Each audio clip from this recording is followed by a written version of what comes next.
और पत्थर होता है, लेकिन कई शहर ऐसे होते हैं जिनकी नींव में रक्त और वचन होता है। मैं खड़ा हूँ एक ऐसे ही ऐतिहासिक कस्बे सांगोद में। हाड़ौती की धरती, वीरों की धरती। यहाँ का हर पत्थर एक कहानी कहता है, लेकिन उजाड़ नदी के किनारे बसे इस ऐतिहासिक कस्बे सांगोद की कहानी कुछ अलग है। आज सांगोद अपनी अनूठी न्हाण परंपरा के लिए दुनिया भर में जाना जाता है। रंग, उत्साह और उत्सव, लेकिन इस उत्सव के रंगों के पीछे एक गहरा लाल रंग छिपा है, एक महान बलिदान का रक्त। आखिर किसने बसाया था सांगोद, और क्या है इसके नाम के पीछे का इतिहास? हम सांगोद को नान लोकोत्सव की वजह से जानते हैं, लेकिन क्या आप लोगों को पता है कि सांगोद कस्बे का नाम कैसे पड़ा? ये कहानी मेवाड़ के महाराणा सांगा की नहीं, बल्कि एक स्थानीय सूरमा की है, जिसने सर कटने के बाद भी इस धरती की रक्षा की। तो चलिए पन्ने पलटते हैं इतिहास के। जब बात सांगोद के नाम की आती है तो अक्सर इतिहास के पन्नों में एक भ्रम पैदा होता है।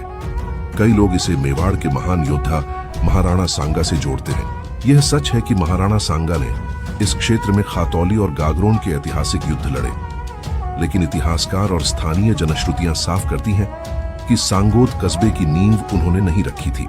सांगोद का असली इतिहास हमें मिलता है स्थानीय लोक साहित्य और स्थानीय कवियों की रचनाओं में, जिनके अनुसार यह कहानी है लगभग 500 साल पुरानी।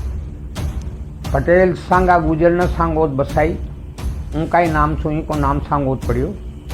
यहाँ जब जाट मीणा की थोड़ी संख्या ज़्यादा होगी तो जो ढोल पटेलाई सांगा पटेल की चाल थी, उन ढोल पटेलाई लेर जाट मीणा एक तरफ छा, गुजर एक तरफ छा, यहाँ के बीच में संघर्ष हो। सांगा गुजर, जिसे यहाँ के लोग प्यार और आदर से सांगा पटेल भी कहते थे। ये बात है करीब 500 साल पुरानी, विक्रम संवत 1616 की, जब ये पूरा इलाका एक घना जंगल था। बात है विक्रम संवत 1616 के आसपास की। यह उजाड़ नदी के किनारे का बीहड़ इलाका था। यहाँ सांगा गुर्जर नामक एक प्रभावशाली योद्धा का वर्चस्व था, जिन्हें लोग सांगा पटेल भी कहते थे। वे आसपास की 12 बस्तियों के सरदार थे। सांगा गुर्जर ने ही इस क्षेत्र को आबाद करने के लिए जाट और मीणा समुदायों को यहाँ बसने का न्योता दिया। सब कुछ ठीक चल रहा था, जब तक की बात स्वाभिमान और सत्ता पर नहीं आ गई। उस दौर में इज्जत का पैमाना पैसा नहीं, बल्कि पगड़ी और ढोल होता था। नए बसे समुदायों ने कहा, साहब ढोल हमारा भी बजेगा और चौधरी हम भी कहलाएंगे। इस पर सांगा गुर्जर ने स्पष्ट कर दिया कि एक मयान में 2 तलवारें नहीं रह सकती, और इस गढ़ में भी ढोल एक ही बजेगा। उस दौर में ढोल और पटेलई अर्थात मुखियापन ही सत्ता का प्रतीक था। नए बसे समुदायों ने मांग की कि आधे गांव में उनकी पटेलई चलेगी और उनका ढोल बजेगा। सांगा गुर्जर के लिए यह उनके अधिकार और स्वाभिमान पर सीधी चोट थी। उन्होंने साफ कह दिया, इस धरती पर मुखिया एक रहेगा और ढोल भी एक का ही बजेगा। और यही ना एक भीषण युद्ध का कारण बनी। दिन था रंग पंचमी का। छिपा मंदिर के पास तीनों रास्तों पर सांगा गुर्जर और विरोधी गुटों के बीच भयंकर युद्ध छिड़ गया। और यहाँ इतिहास ऐसी करवट लेता है जहाँ तर्क समाप्त हो जाते हैं और आस्था शुरू होती है। लोक मान्यताएं हैं कि दुश्मनों से लड़ते हुए सांगा जी का सिर धड़ से अलग हो गया था। हालांकि विज्ञान इसे ना माने, लेकिन यहाँ की मिट्टी गवाह है कि सर कटने के बाद भी उनका धड़ लड़ता रहा। और यही इतिहास एक ऐसी किंवदंती में बदल जाता है जिस पर विश्वास करना मुश्किल है, लेकिन स्थानीय आस्था अटूट है।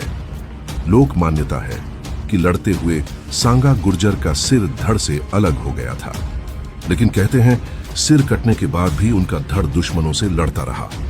उनका सिर आज के सांगा मोहल्ले में गिरा और उनका धड़ लड़ते हुए शीतला चौक तक जा पहुंचा। इस अदम्य साहस को देखकर दुश्मन भाग खड़े हुए। सांगा गुर्जर ने अपने प्राण देकर अपनी जमीन बचाई। कहा जाता है कि इस घटना के बाद सांगा की सती की ओर से एक श्राप स्थापित हुआ कि इस कोट के भीतर विरोधी समुदाय कभी फलीभूत नहीं होंगे। उस बलिदान की गूंज आज भी यहाँ सुनाई देती है। सांगोद का नाण कोई साधारण मेला नहीं, बल्कि उसी शौर्य की याद है।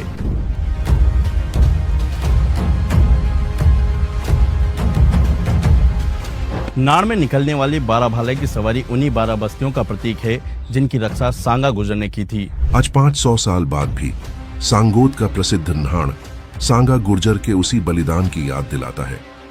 न्हाण में निकलने वाली 12 भाला की सवारी उन्हीं की 12 बस्तियों का प्रतीक है।